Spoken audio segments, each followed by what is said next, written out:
Here's how much Donald Trump is worth. What's Donald Trump really worth? Everyone has an opinion, but Forbes has the answer. And that answer is $6.5 billion, according to our most recent tally, updated in March.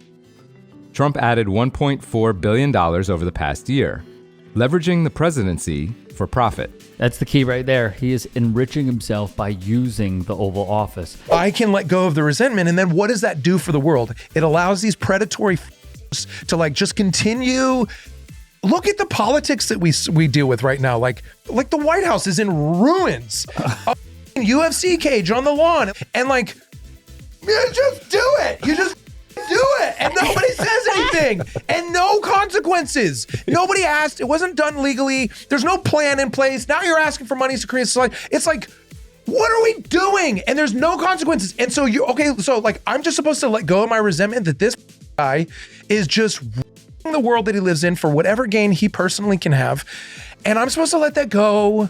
And then what? It still exists. Yeah. So no, I'm not good at letting go. I hate it. Yeah. I hate that still lives in the world, unabated, unchecked, unresolved, uncleansed. Alan Ritchson, the star of Reacher, held nothing back on Dax Shepard's podcast about the Trump admin. It wouldn't be his first nor his last. Your Justice Department is also sending some of the Epstein files over to the House Oversight Committee today. It could be mentioned there are those files that don't deserve to be. It's a Democrat hoax. It's just a hoax. The whole Epstein thing is a Democrat hoax. No, this is a Democratic hoax to try and get the significance of what we've done over the past 7 months. The release, is the Justice Department protecting any friends or donors, sir? So this is a Democrat hoax. On Epstein, Trump claims it's a hoax, just like he used this exact word with climate change. The inverse is the truth. When you say he was condescending, can you give us an example? Yeah, he actually said the words "get to the point" to us. We're survivors who've been waiting to meet with him for 9 months, 8 months. We've been asking for meetings, and he very much said, "Can you get to the point already? What are you getting at, right?"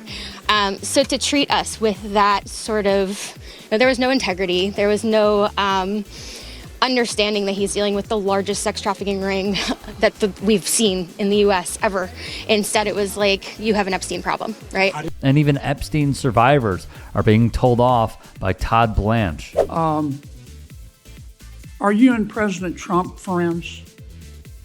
I'm his lawyer, was his lawyer, and now I'm the Deputy Attorney General. The same man who said in his own testimony that he is the president's lawyer until he corrected himself. The Epstein files! The Epstein files! God damn it! Where are they? It's a law.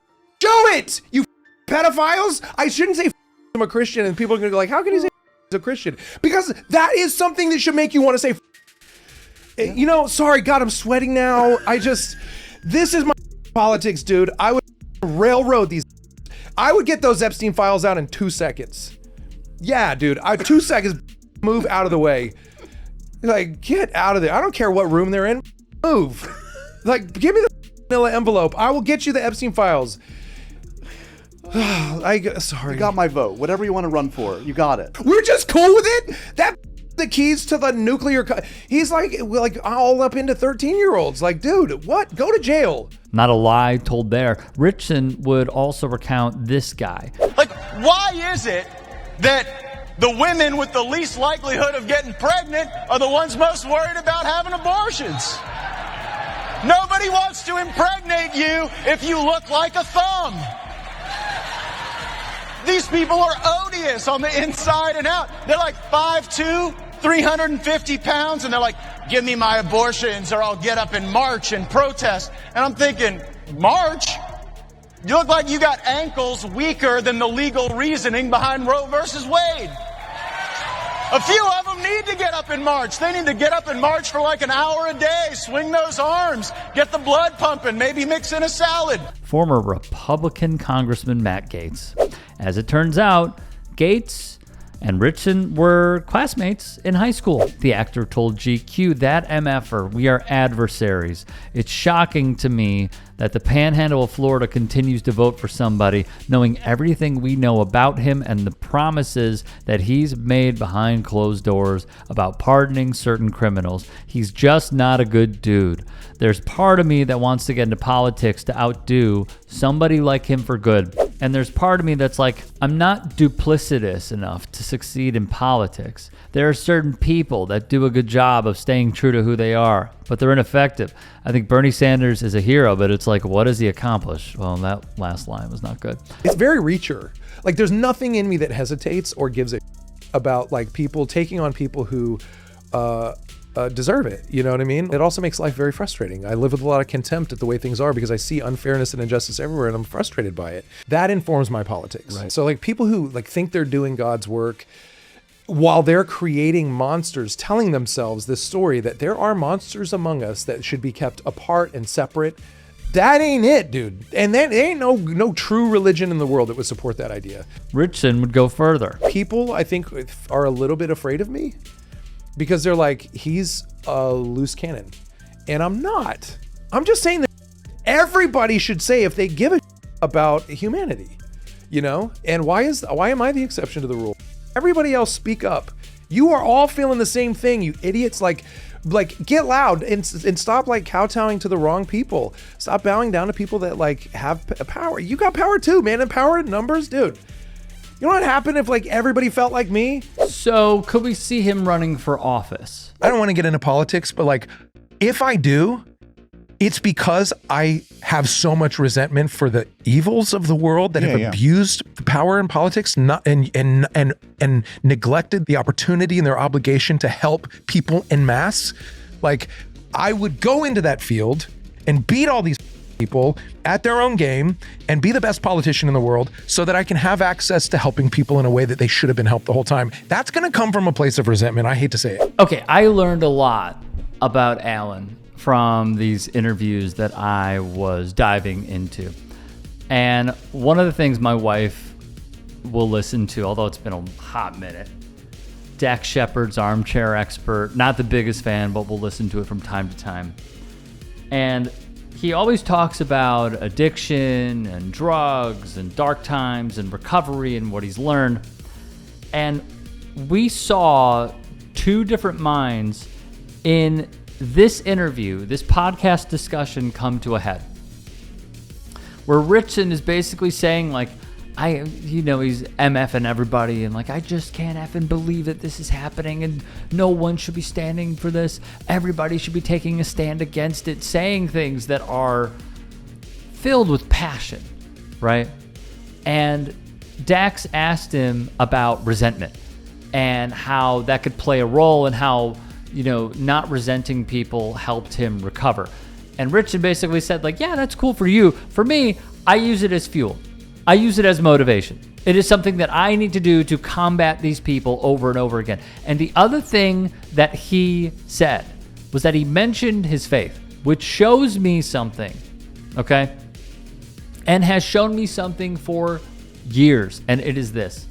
Christian nationalism is far different than Christianity. Yes, Christians will vote for Donald Trump. Not in the way in the statistical overdrive that evangelicals do, who are predominantly Christian nationalists, but they will, okay? He cites his faith in why you should be against this. And it is really just such an interesting dichotomy of how he says that, and then you have hard right Christians saying, nope, even if he did those things, we don't think he did, but even if he did, he's an imperfect man in an imperfect world and he is serving the Lord. That is what they will say. And that is their defense to Jeffrey Epstein. It is indefensible to make that argument, but they do.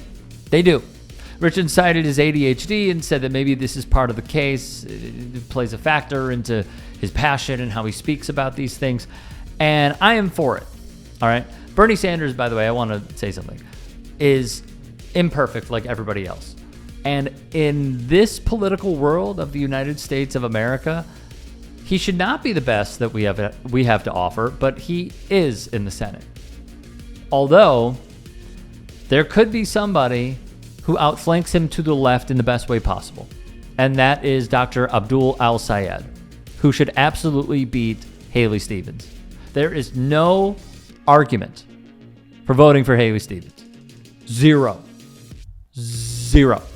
There's a lot that I could say about that, but regardless, I'm happy that he's speaking out. I hope that this gives a lot more people the confidence and the ambition to do so as well, because at this point, it is power in numbers. Hey, I appreciate you watching. Now, if you can, please do become a channel member by going to youtube.com/TYTsports and clicking the join button. If that's too much for you, you can just go to tyt.com/join to become a member. It helps all of us out here at the Young Turks and keeps our network afloat. In addition, you could follow me on my socials on Twitter, Instagram, and TikTok. Appreciate the love. Have a great day.